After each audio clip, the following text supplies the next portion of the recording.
మూసీ నది పక్కన ఉన్న ఇల్లులు అన్ని కూల్చేస్తున్నారు, వాళ్ళంతా మిడిల్ క్లాస్ వాళ్ళు అని చెప్పి చాలా మంది బాధపడుతున్నారు. మరి వాళ్ళకి న్యాయం చేయగల 100% అండి. 1,00,000 మందికి మంచి జరుగుతుందంటే 100 మందికి ఇబ్బంది జరిగితే తప్పు లేదు. 1,00,000 మందిని గవర్నమెంట్స్ అనేది 1,00,000 మందిని దృష్టిలో పెట్టుకొని పనిచేస్తుంటుంది. ఆ 10 మందికి ఆ ఇల్లు కూలగొడితే గవర్నమెంట్ కూడా వేరే దగ్గర ఇల్లు చూపిస్తుంది. ఎందుకంటే వాటర్ అనేది ఇంపార్టెంట్. ఇలా మూసినా చేయడం వల్ల ఆ మూసినది పక్కపంటి ఇల్లు పోయిన వాళ్ళు కూడా నీళ్లు కూడా తాగుతారు. వాళ్ళకు కూడా అవసరమే నీళ్లు. ఇలా ఏదైనా కూడా గవర్నమెంట్ కొన్ని విషయాలు చేసినప్పుడు ప్రజల మంచి కోసం చేస్తుంది తప్ప ప్రజల్ని ఇబ్బంది పెట్టే కార్యక్రమం చేయదు. ఎందుకంటే కొంతమందికి మంచి జరిగినప్పుడు మంచి జరుగుతుంది. ఒక ప్రాజెక్ట్ కట్టడం వల్ల కొంతమంది వేలాది మంది రైతులది కూడా పంట పొలాలు పోతాయండి, ప్రాజెక్టుల ముని తీసుకుంటారు.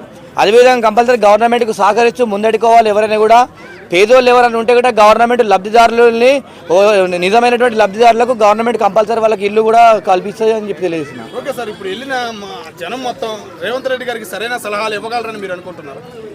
అంటే ఒకటండి, అక్కడ ఐఏఎస్లు ఉంటారు, ఐపీఎస్లు ఉంటారు కాబట్టి మంచి మంచి అధికారులు ఉంటారు కాబట్టి సలహాలు ఇస్తారు. ఎందుకంటే ఇలా అధికారులు కూడా వాళ్ళ అభిప్రాయాలు వాళ్ళు చెప్తారు, కానీ ప్రధాన నిర్ణయం సీఎం గారు తీసుకుంటారు కాబట్టి చాలా మంచి విషయము. నీళ్ళ కోసం ఏది చేసినా కూడా చాలా మంచి విషయమే. అది నా దృష్టి అయితే గట్ట సలహాలు సూచనలు కాకుండా ప్రాజెక్టు మొదలు పెట్టుకుంటేనే మంచిగా ఉంటుంది. ఎందుకంటే పేదోనికి నీళ్ళు ఏమవసరం ఉంటుందంటే గవర్నమెంట్ నుంచి మనం ఏం ఆశిస్తామండి?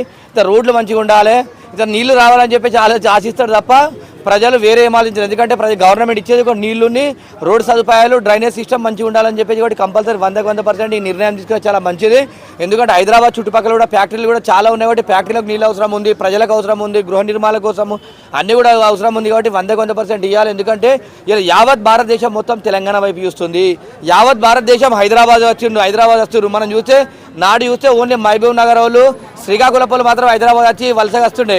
కానీ ఇప్పుడు చూసుకుంటే యూపీ, బీహార్ మొత్తం దేశం అంతా కూడా ఇక్కడికి వలసలు వచ్చారు కాబట్టి కంపల్సరీ అందరూ కూడా నీళ్ళ సదుపాయాలు కల్పించాలి. ఇక్కడ అందరూ కూడా జీవనోపాధి కోసం వస్తున్నారు కాబట్టి వాళ్ళకు కూడా నీళ్ళ సదుపాయం కల్పించాలి. కాబట్టి ప్రాజెక్టులు తీసుకోవాలి, రాష్ట్రాన్ని ముందుకు నడపాలి. ఎంతమంది ఇక్కడ జీవిస్తే అంత రాష్ట్రానికి కూడా ఇన్కమ్ వస్తుందని చెప్పి నేను తెలియజేస్తున్నాను. ఓకే సార్, అట్లాగే 10 నిమిషాలు వాన పడితే హైదరాబాద్ సగానికి సగం పెద్ద పెద్ద కాలనీలు కానీ అమీర్పేట మొదలు పెట్టుకుంటే ఎన్నో కాలనీలు మునిగిపోతున్నాయి. దీనివల్ల అరికట్టగలరంటారు?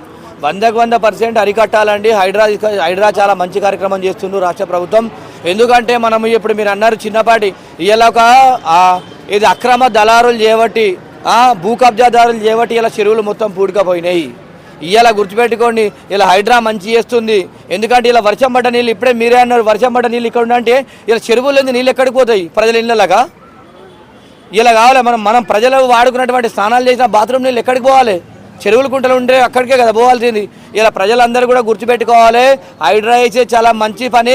ఇలా చెరువు అంటే ఒక్కరిది కాదు, తెలంగాణ ప్రజలందరిది కూడా అందరికీ హక్కు ఉన్నటువంటి బాధ్యత కాబట్టి గవర్నమెంట్ ఆస్తిని ప్రజలు కూడా కాపాడాలని చెప్పి నేను తెలియజేస్తున్నాను. ఎందుకంటే ఇలా గవర్నమెంట్లే కాదు, అది ప్రజల ఆస్తి, అది మన ఆస్తి. ఎవడో ఎవడో వానికి డబ్బులు ఇచ్చి దాన్ని కబ్జా చేసుకుంటా అంటే ప్రజలు కూడా ఊరుకోవద్దు. ఎందుకంటే అది మన ఆస్తి, అందరిది.